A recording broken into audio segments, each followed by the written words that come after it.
Bad story here. This woman, Linda Matheson, is a special ed teacher in California. She needed to buy some sort of THC vape at a vape shop, okay? She says... Can you relate? No, but you're doing a good job of... What are these stores? Yeah, these places, man. You know what I'm talking about? You don't know. You know what I'm talking about? She has some sort of pain issue. She has pain in her shoulder. And she said, I needed a THC. Does she have night blindness? Vape. She has night blindness. It's terrible.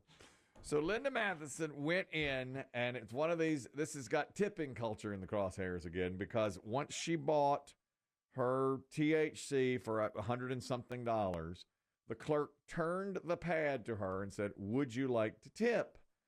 And the option that she had to type in whatever. And she says that she had a hard time seeing the screen because it was an extra high counter, and she's a short lady. And she knew that when she was typing it in, something didn't seem right. Here's what she had to say. He says, enter a tip. Well, when I did, there's no decimal point. So I'm like this on my tiptoes, and I pushed, I thought, which was only 2 zeros, ended up being 3 zeros. I said, wait, I want to delete this. And he said, I don't know how to delete it. She accidentally, instead of giving a $5 tip, gave a $5,000.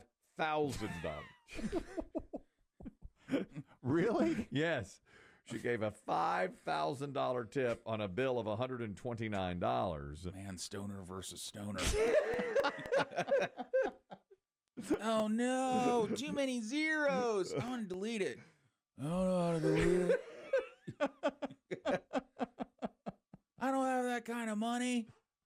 I don't know how to delete it. I don't even know how to work the machine.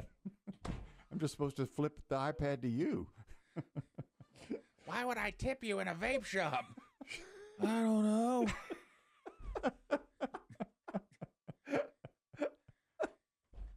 Well, as you can imagine, she was very upset. The slowest Mexican standoff ever.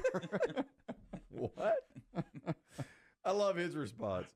I don't know how to do I don't even know, bro. Well, no one's ever asked. Because usually if you see these things, there's custom amounts. Yeah. I mean, she would have to hit a couple of buttons for most of these screens. To get to 5,000? 5,000. I mean, even if she missed the decimal point, it should be 500 because you think it'd be 5.00.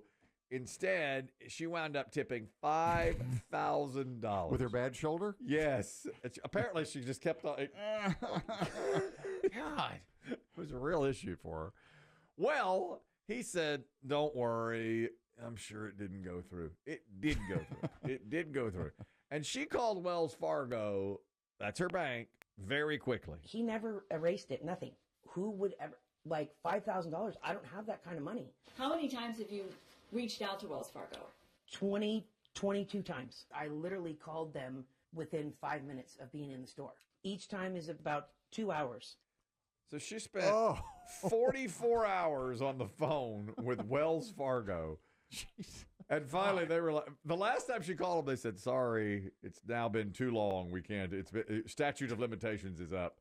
Usually the tip stands? The tip stands. Now, she spent almost a year on it. A year. What? My Lord. I'll tell you this. We no longer bank with Wells Fargo. My wife had so many bad experiences with Wells Fargo. She said, we're done with them. And I had been a Wells Fargo customer since 1989. I mean, when I got my first in the various iterations? Yes, all of them. That time it was Wachovia. Now it's Wells Fargo. And my wife had been a customer as well, 30 years. And when she went through the steps to leave Wells Fargo, they even said, wow, you've been with us forever. And she goes, your customer service is terrible. And I mean, we tried to it was trying to get my son set up on an account. And great. They treated her badly. And she's like, I'm not doing this anymore. Yeah. This woman for a year tried to get her $5,000 tip reversed. And she said, I was on the phone with them for 5 minutes after it happened. And they did nothing. Well, now, once the news got involved, Wells Fargo suddenly said, oh, okay, we can reverse the charges. And so she did get her $5,000 back. But it only happened like earlier this week. And before before she knew it was going to happen, she said, "I don't have any money." I busted out in tears. I'm a single mom. I have 2 grown kids. I have one, and I've explained it. I'm sorry. My son is graduating college next week, and I'm like, I can't even buy anything for him because I have a $5,000 outstanding. Now it's $5,500. That's $5,500 because they added fees on top of it because, of course, it depleted her bank account. I can't believe they just let the charge roll for a month or a year. Almost a year. They said it was 11 months before she wound up, and only because the television got involved did she get her money back.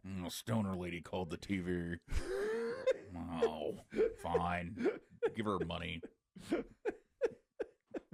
Shame on you, Wells Fargo. Yeah. Shame on you for doing something. So I have a follow-up. Did Vape Dude get to take $5,000 home that night? Great question. The TV did not follow up on that. I don't know if Vape Dude got to do that or not. That's a really good question.